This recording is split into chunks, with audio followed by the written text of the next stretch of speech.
A little bit. Okay. This is Jazz Video Guy Live, aka my name is Bret Primack, yes. And today is the pre-birthday broadcast. Wow. I'm going to play a lot of interesting things today that I listen to on my own, and some other things as well. So let's get started.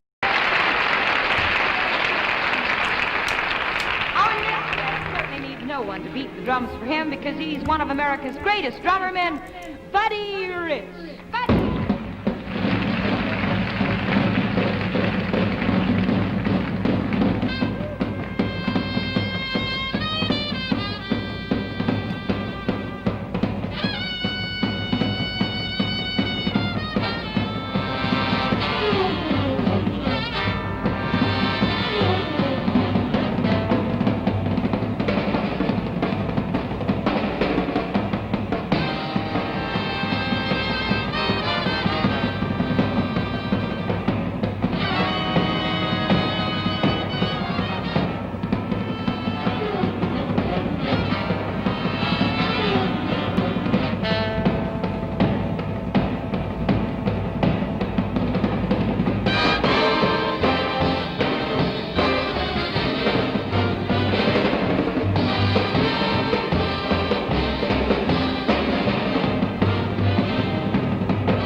Yeah, Keith Jarrett.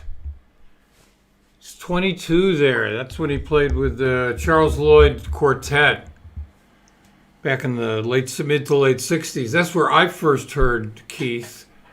The album Forest Flower by Charles Lloyd.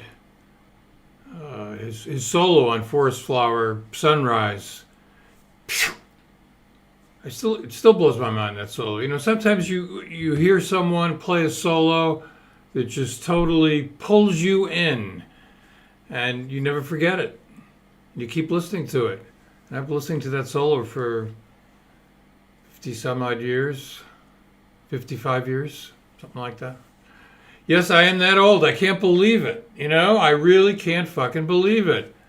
I'm 70. I'm going to be 71 years old tomorrow. I'm still here. My body's not the same if it was. Oh man, I wish I could have my 71-year-old mind in my 22-year-old body. It doesn't work like that.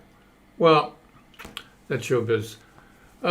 Interesting. All the music I played so far was recorded in Europe, except for the Buddy Rich intro in the beginning from the 50s. I don't know what TV show that came from. Buddy Rich, incredible drummer. But we kind of started off with Sam Rivers and Cecil Taylor in Paris in 1970. Cecil Taylor left us earlier this year, and Sam Rivers several years ago. They were on the outer ridges. Avant-garde, free music, the new thing, whatever you want to call it. Cecil Taylor and Sam Rivers were strong proponents of that. Cecil Taylor was the man that piano tuners hated. Sam Rivers had a studio, one of the first lofts on Bond Street in New York, called Studio Rivby. And I was there many times. Sam had a trio with Dave Holland and Barry Altschul, and it was a community. His wife Bea, his children, his students. Sam was a large figure in this music. Perhaps not as respected and well known because of the music that he played, but among musicians, it's no secret Sam Rivers was fantastic. Then, let's see, what did we play after that? Horace Silver.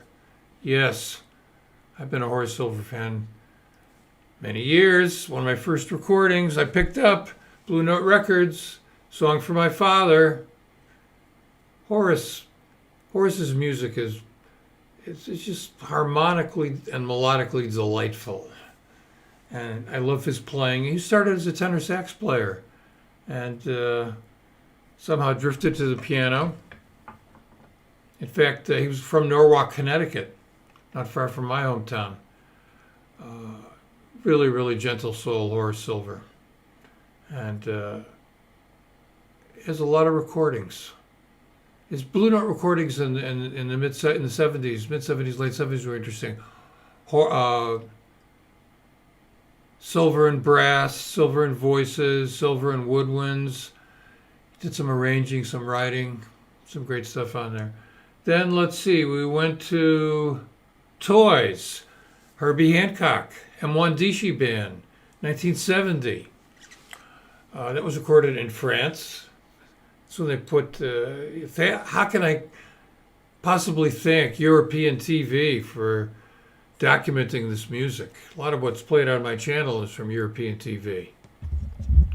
We were lucky to get the Herbie Hancock Band back in 1970.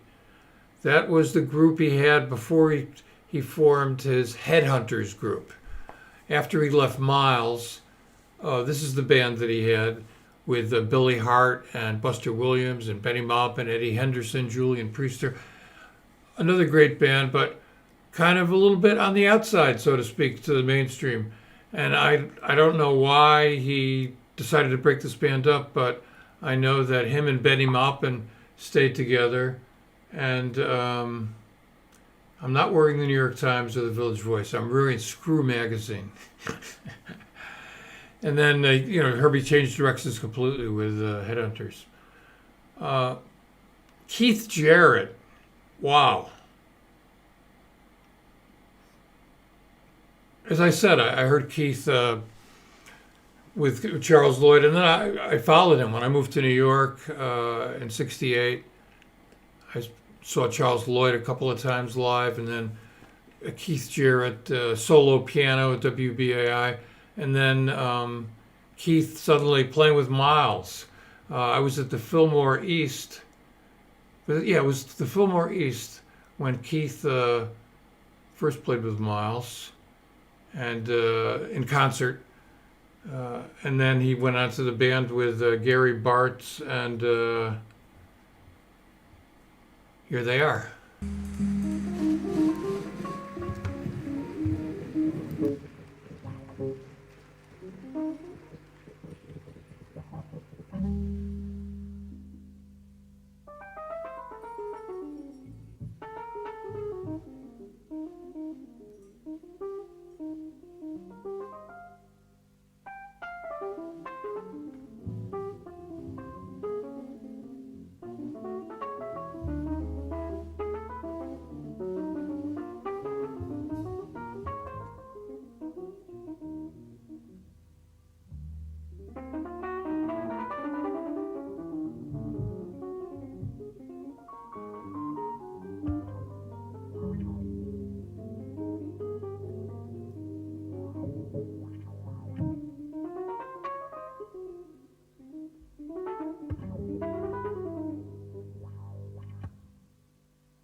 We gotta get funk up in your ass now. Yeah.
happened there. We lost the end of that video. My apologies.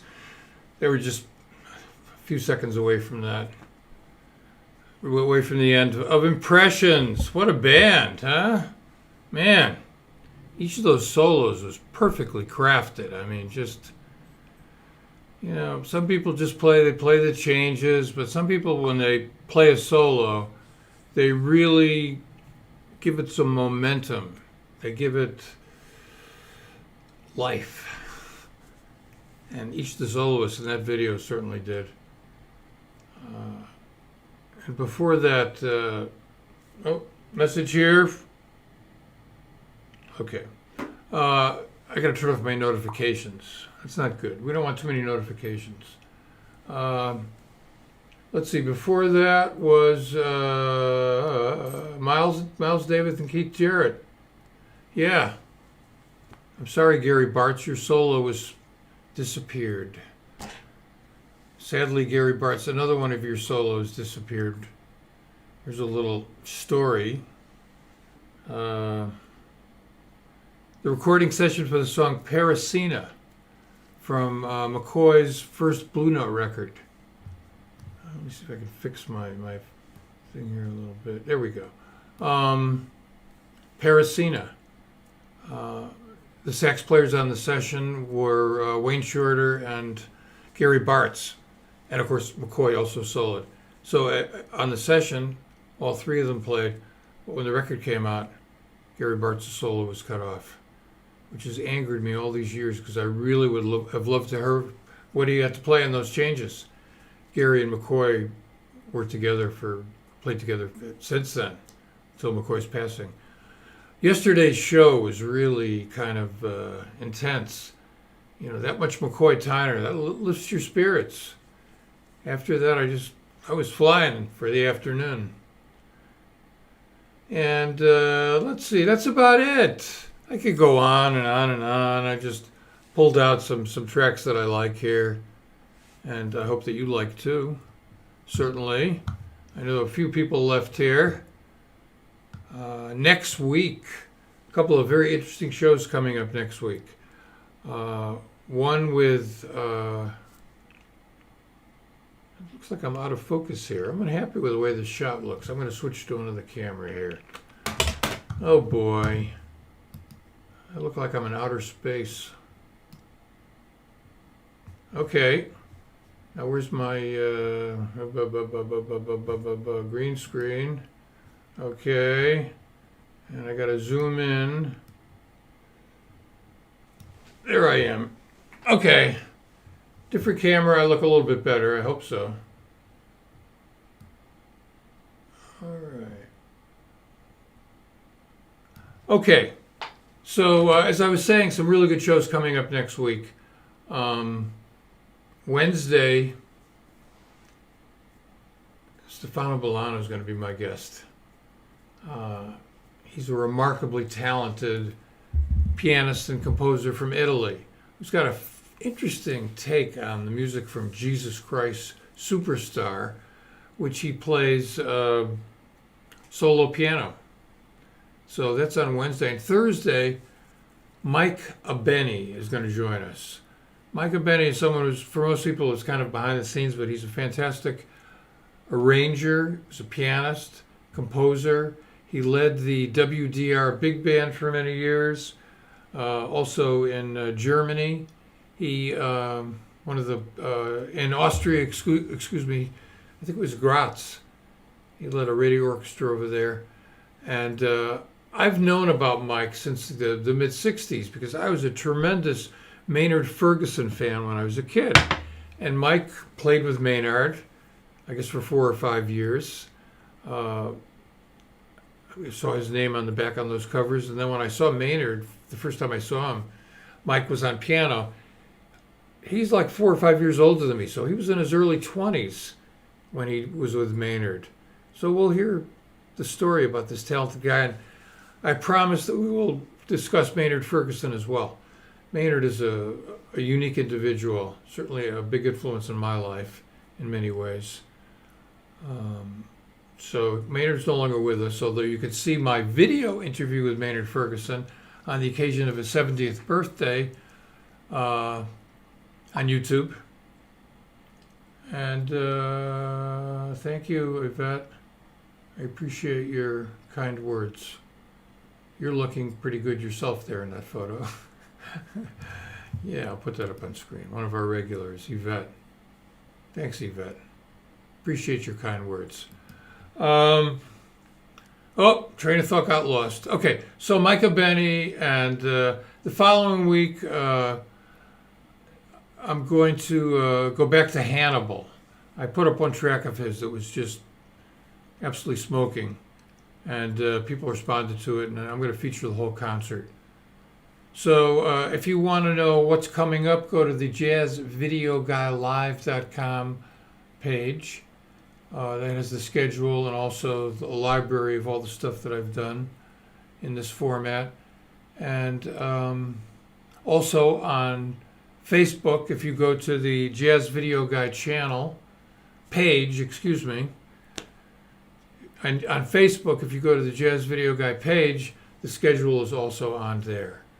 I don't know what's coming up.